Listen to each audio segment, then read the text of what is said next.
There it is. Here it comes. What is happening, mediocre people of YouTube? What's happening, guys? Hope everybody's doing well. Hope yous is doing well. Especially you negative Americans. Yous negative Americans are doing well. Okay, so what I wanted to talk about the other day, I've been watching a guy. He's an amp tech. I'll go ahead and give him a plug because I like him. So you guys, a lot of you guys that play guitar and stuff like that, you guys know of Uncle Doug, of course, and of course Brad, the guitarologist. Great. So the guy I've been watching, his channel is called Psionic Audio. P-S-Onic. P-S-I-Onic. Psionic Audio. And he's great, man. I mean, you know, he's the only one that can really compare to Uncle Doug, in my opinion. So yeah, if you don't know about Psionic Audio, go check him out. Maybe I'll put a link up here, hopefully. He's great. And it was, I better give the other guy a plug. Brad's Guitar Garage is the guy that turned me on to Psionic Audio. And Brad's Guitar Garage is really good too. So anyway, the other day he was servicing a signature, Randy Rhoads signature amplifier, 100 watter, and it's you know, it's just the Randy Rhoads signature model is just a 1959, okay, and then the gain is cascaded on it. It's just the one wire cascade. So I'm watching him, and he's got this. It's a great amp. I mean, they're so expensive. It's stupid, really, because I mean, they're 3-4 times what if you were just buy a regular 1959 Super Lead, they're 3 or 4 times as much. But it'd be cool to have. I can understand. So he was servicing that, and then I was talking with somebody. I don't know.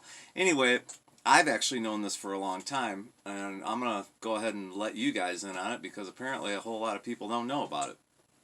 So what did Randy Rhoads use? What amplifiers did he use? Well, we all know that he used the Marshalls live for Ozzy. Before that, he used a PV Standard bass head, was what he was using in Quiet Riot. And then he, you know, with Ozzy, he got the Marshalls, and he was using his pedal board, which he was having trouble with. And really, he said he was having a lot of trouble with the Marshall squealing, and basically he just kind of incorporated that into his style of playing.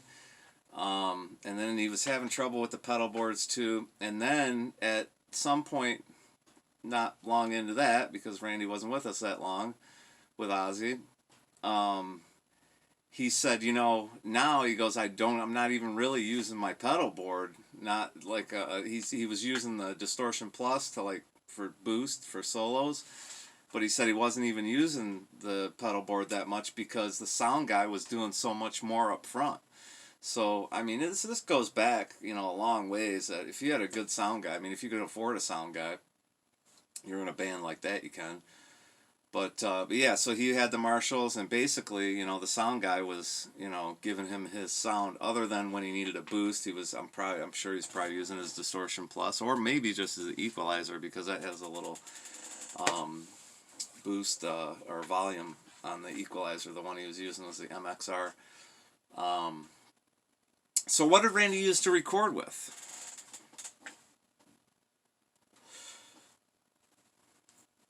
Do you guys know? Fender Champ. That's right. He used a Fender Champ. It may have been a Fender Harvard, but I believe it was a Champ. And it was just a little amplifier. But that's when he recorded. That's what he recorded with, Fender Champ. And that just goes to show you, you know, what you got. You know, people are going out and buying these Randy Rhoads signature model amplifiers, and you're actually not going to get the album tone off that. Plus, you're not going to get the album tone anyway, because there's really no telling what the producer actually used.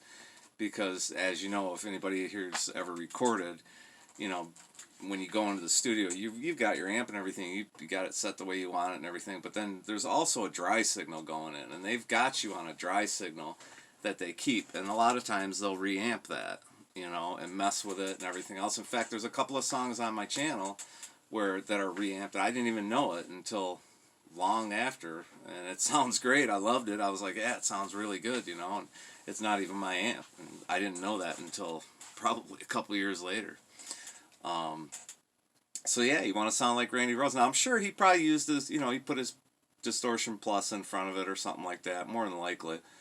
But yeah, you want to sound like Randy Rhoads and Fender Champ, man. You know, pretty interesting. I've known that for a long time, and I assume everybody knows, you know, what I know. So I never really talked about it too much, but I'm all things Randy Rhoads. I've got more useless information on Randy Rhoads than I probably care to have, and Ozzy Osbourne too, up till probably about the late '90s, and I don't think I bought I didn't buy an album past Osmosis. Not that I didn't think they were good, because Gus G is a tremendous guitarist. He's here on YouTube, and he's actually a nice guy. If you don't know who Gus G is, he played with Ozzy for a long time. You know, after Zakk Wylde. So yeah, check out Gus G. That fucking dude's good. So what? Oh, so here's the other thing I wanted to talk about. I had written it down so I don't forget. So, you know, oh my God, you guys, come on. So not long ago, when the shit started with Russia and all that, right? People were starting to say, oh, hey man, price of tubes are gonna go up because of this shit over in Russia. And they did. They're fucking stupid, ridiculous now. But do you understand that fucking 99% of the tubes you get are all coming from China? I mean, even the Russian ones?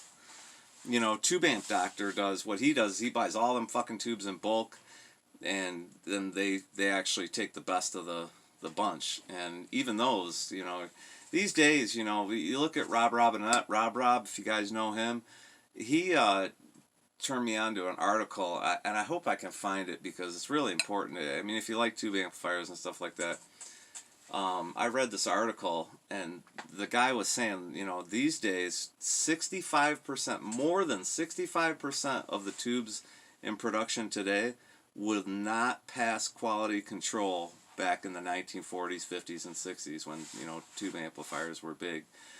So that's a pretty interesting statistic. I mean, 65%, that's a big number. So, yeah, so there's all these little rumblings about, oh, tubes are going to go up, tubes are going to go up, and sure enough, they did, you know. You know, and they don't need to, but fuck, you guys ask for it, you know. Ask and you shall receive. And enough people did, and enough people that are popular did, and sure as shit, they're fucking went up, you know, and then they'll fucking hang on to that as long as they can, just like gas prices, you know. You guys ask for it, you know, and yes, I do get to bitch about this because I voted for the other guy.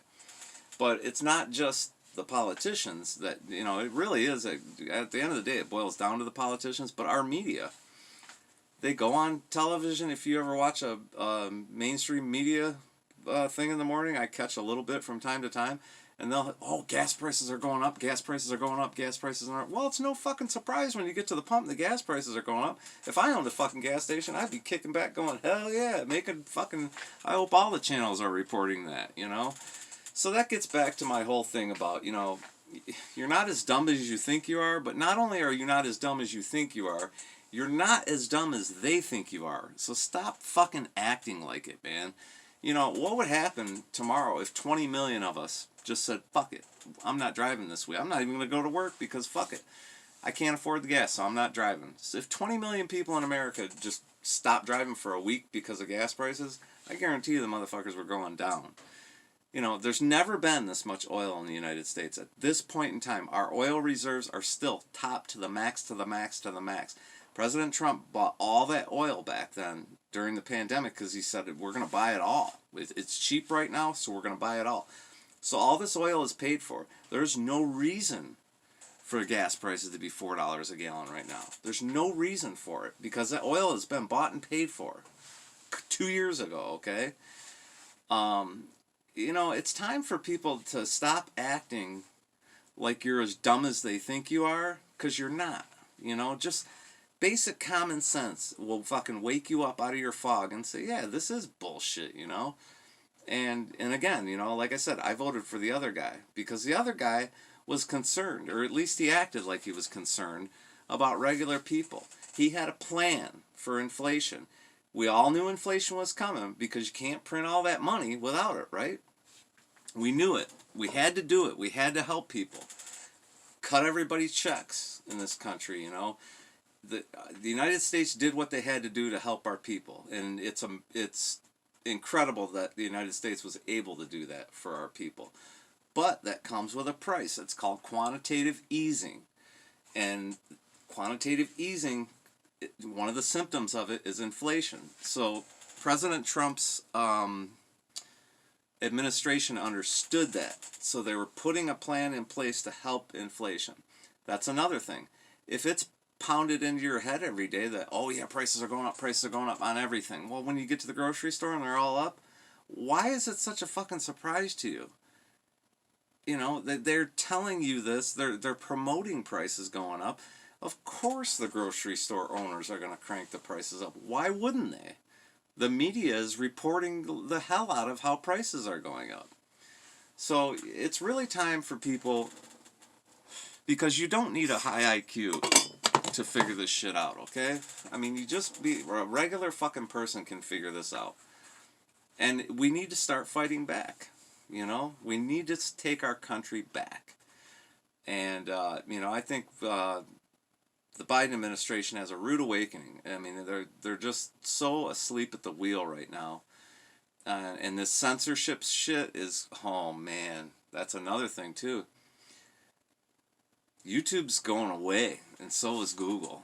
And I'm so glad, because today is the first step. They're going away, and they're going to do it. They're doing it to themselves because of the censorship. And there's a lot of social media platforms that are going away. This is their last run, okay? In the next few years here, this is all going away. This Google, it'll still be here. YouTube will still be here. And when it's here and nobody's on here, I'll still make a video to just let, you know, everybody, I'll leave this video up, you know, so that everybody understands that I said this. Don't ever forget I said this. Google and YouTube is going away. And they did it to themselves, man. You know, this censorship that's going on right now. And you know, I'm not talking about the politics and the stupid people out there that, you know, they voted for Joe Biden, and all they do is they still just follow President Trump around and bitch about him. It's like, what are you so angry, dude? You get your guys in, you know, aren't you happy about that, you know? But they're not. They go and, because Trump, he's out there doing what he does, and it's funny to me because all these liberals, they all follow President Trump. They hardly even pay attention to the guy that they actually voted in. It's just stupid, man. So stop being as dumb as they think you are. Until next time, peace out.